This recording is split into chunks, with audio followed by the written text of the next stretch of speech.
Hello, this is Tyler with Buller River Developments and Fathom Realty here with Jeff Bishop of Brown and Glenn, our recommended property manager in the greater Charlotte area. Jeff, thank you for joining me today. Thank you, Tyler. Thank you for having me. Of course. So I just wanted to talk to you about property management in this area and kind of how long have you been with Brown and Glenn in property management? Myself, I've been here. This will be my 15th year with Brown and Glenn. I've been in property management for about 22 years now.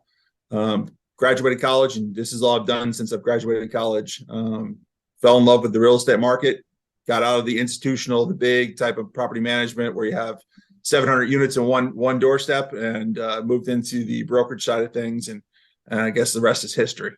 Yeah. So with we were talking a little bit before we started recording about, the outer markets and that they're pretty hot compared to what's going on in Charlotte. Can you tell me a little bit more about like the type of tenants that you're seeing in these outer markets? Sure. Vary, but what can you tell me about that? Yeah, Charlotte itself is such a fast-growing community, fast-growing city, that the cost of living in the main Charlotte metro hub has become such that people have been moving out to these outliers areas, and you've got development that's going on with businesses and retail and restaurants and things as such in these smaller markets that people are attracted to that. And you're getting people such as families that are moving in from out of state. They're moving to North Carolina for the first time, and they're looking for, something that's comfortable. And you got these brand new construction homes that they're moving into and feeling very good about it. And they're paying good money for it. You're not seeing much of a difference in what people are paying here in the main Charlotte market as you are in a market that's 35, 40 miles from Center City. And what you're getting there is you're getting a prospect or tenants that possibly are going to be there long term because they're setting up roots in a new area, and they're feeling comfortable in the neighborhood that has been established. As I said earlier, the only obstacle there is when you get someone that's moving in that eventually wants to own their own home. They may just come in for a year and rent that home, and that's going to be your turnover margin. You might have a year tenant, 18-month tenant, and then their house has been built and they move into it, or they have been here for 12, 18 months and they determine, they want to be closer to the city, or, that's where you're going to get your turnover in this type of product. You're seeing lesser of the eviction type of turnover on these. You're seeing a lesser turnover on this type of product where you have tenants that are just hopping from the next best thing to the next best thing, as you do with a younger demographic here in the city market. But yeah, it never ceases to amaze me the amount of rent that we can establish on these new construction homes. There's a saying in real estate, I think it goes, the value of a home is what someone will pay for it. Yes. The truth is that is very valid. And when one person sets that mark, the rest kind of fall in line and follow it. Yeah. If somebody else is willing to pay this, then it must be worth that. So I'll pay it too. Correct. I know we have a pretty massive range from Shelby to Albemarle, Statesville, and all over. What would you say is the average time from when you get it on the market for rent to when you get a qualified tenant in the house? So again, that's very situational. All these markets are a little different, Right. and seasonally. We've had the fortune of getting these properties at times right in a busy season where historically all property management gets busy, spring and summer months. Then we've had some that have been dropped off right around the holidays. So that's a little more challenging. People are not really establishing roots unless necessarily it's a force on need for them at that time.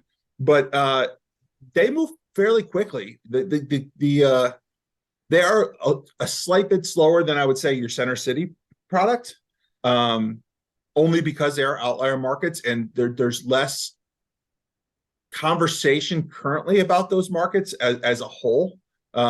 And I say that very loosely because there is a lot of attention to these markets. And I hate to use the word COVID because we all want to get far from COVID, but I feel like COVID's made a big push for not just Charlotte's market, many markets here in the country, where people want to have their own space. They want to be away from all this stuff. and they're moving away from the city with the access to city points, where if they needed to get here for job or entertainment, they could, because it's attached to a interstate, Exactly. which most of the homes that Bowler has built are attached to these interstates. Right. Yeah, they're usually 5, 10 minutes away from the interstate, which takes you right into downtown Charlotte, or uptown rather, and the airport and everything. So yeah, I Correct. agree. We try to be convenient to the city, and we saw it a lot in 2020. Everybody just spread out and wanted to get away from everybody else because there was so Right. much uncertainty at that time, and it made sense, and it still makes sense at the time, especially when these outer markets are a lot more affordable. Well, what else you saw, Tyler, too, is just it wasn't just the housing market that expanded outside the city.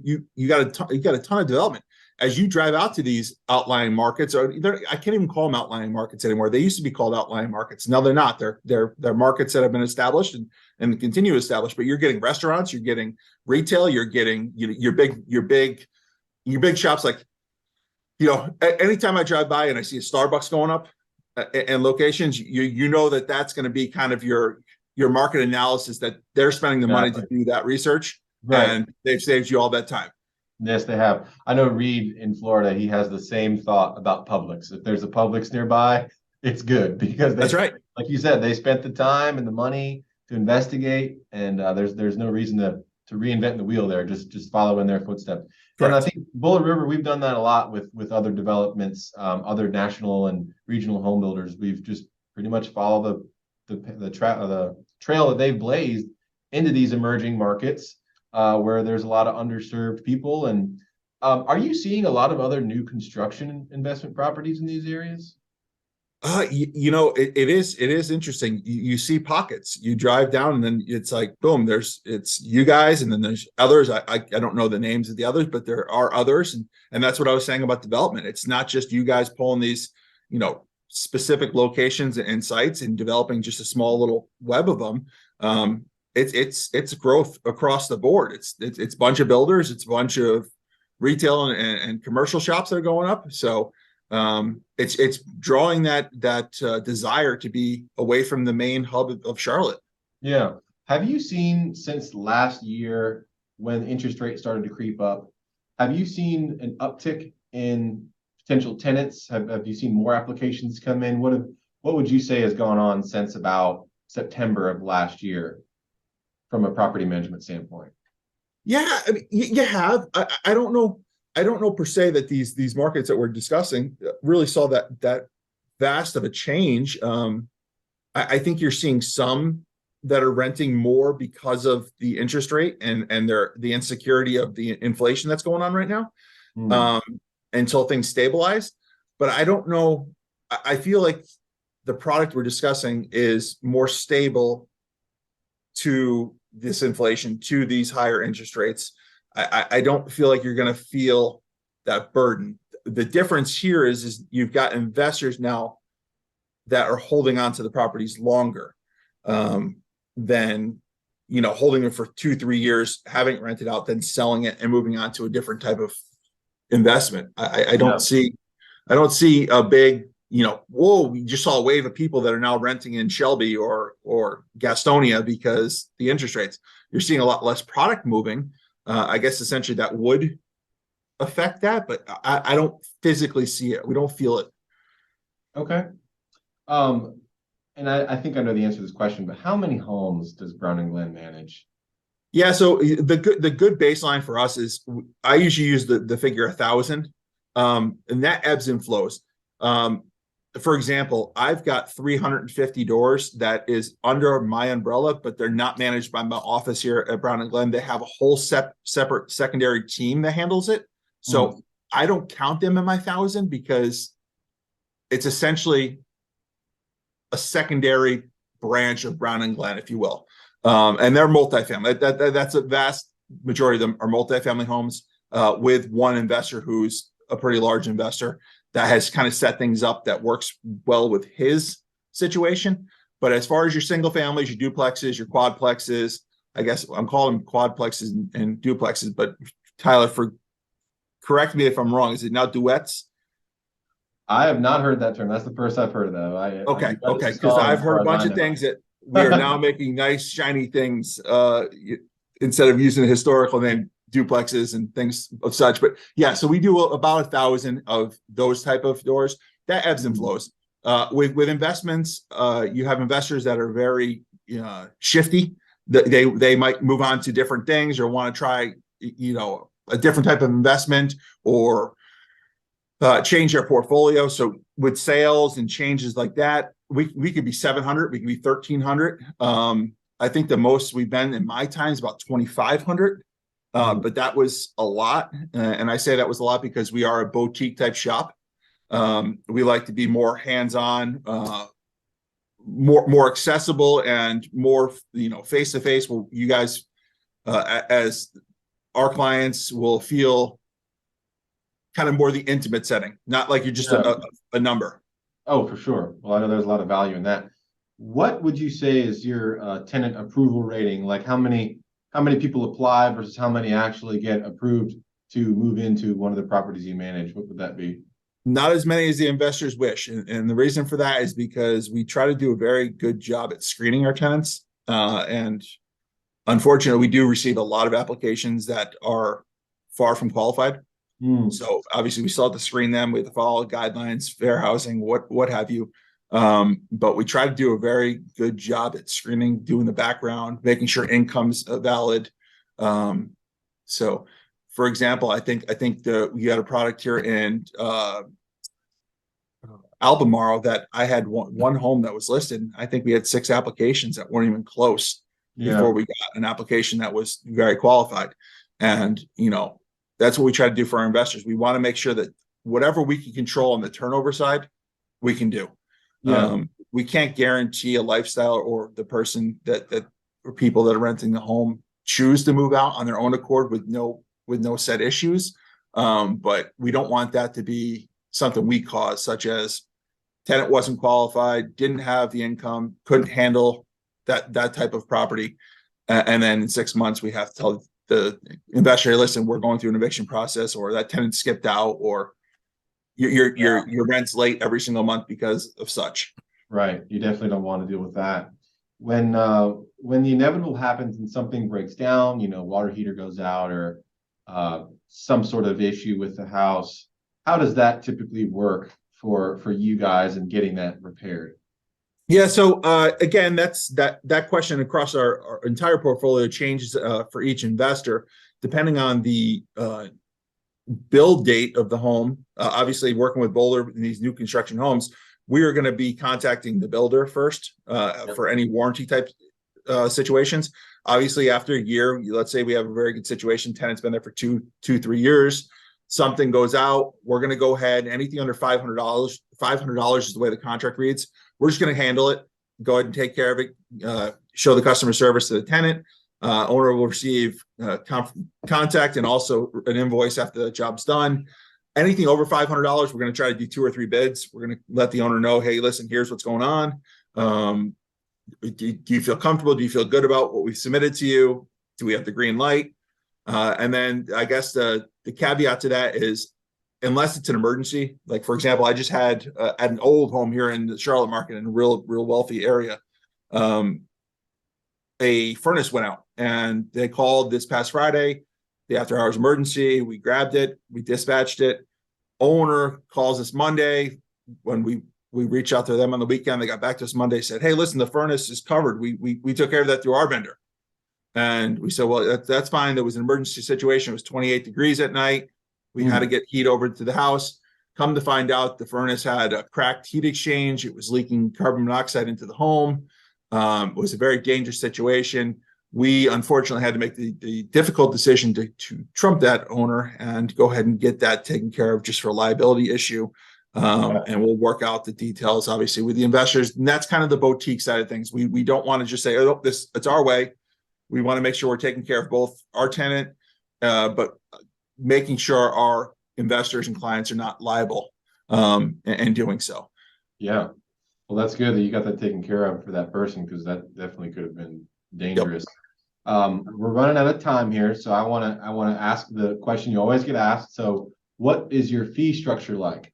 It's free, Tyler. It's free. No, free I'm kidding. So our fee structure is very flexible. So the way we set up our fees is our property management fee is 5% on gross collections for said property. We do a 50% lease fee, which obviously is pretty standard across the board when you talk to management companies, and $100 renewal fee. And this basically covers, your advertising, things of such, where we're going to go out and we're going to screen, we're going to do all kind of legwork to fill this property. We're going to have employees to cover that. The renewal at $100 for renewal fee is basically it's our effort to make sure the turnover stays low, and we compensate ourselves as such. There is a small accounting fee that probably will never be charged to clients of today's day and age. We have some old school clients, unfortunately, that do not go electronic. And if they do not go electronic, we charge a $5 monthly accounting fee. But if it's electronic and things are received digitally, it's $0. Okay. We just try to push everything so we can kind of all be on the same program, but unfortunately, some of our clients still don't have email. Yeah. So we have to charge for that. And then a software subscription fee, and that's to cover kind of all of our software that we use, not just AppFolio, which is our property management software. Anything that we're maintaining to give good accounting, good record keeping to the investor, it's $15 a quarter for that. And then maintenance is handled a little differently because we had that conversation earlier, Tyler, where you said, how do you handle these such things? Obviously there's no fee to take a maintenance call, and we send it over to the builder and they warranty it and it's taken care of. That's just part of our daily operation. Right. If we had to send a plumber, let's say you guys came back and said, oh, it's not warranted, send a plumber, and it was $100 to snake a toilet. The client would be charged $110. We charge a 10% supervision fee. And they call it supervision fee, but the best way to describe that is every year we get audited by the insurance company. All the vendors that we use have to maintain certain like workers' comp and general liability. And if they don't, for whatever reason, or it lapsed or the payment wasn't there, our insurance company gets notified. And a prime example is this year during our audit period, we got charged $35,000. $35,000 Brown and Glenn has to pay, or we lose our insurance. We can't run a business without our insurance. So we charge a 10% supervision fee, and that basically covers these shortcomings. Yeah. And it allows us to have the best pricing for our vendor pool to offer to our clientele. Yeah, well, there's a lot of value in that. I like that a lot. Jeff, is there anything else people should know? Anything that you'd like people to know that I didn't ask you?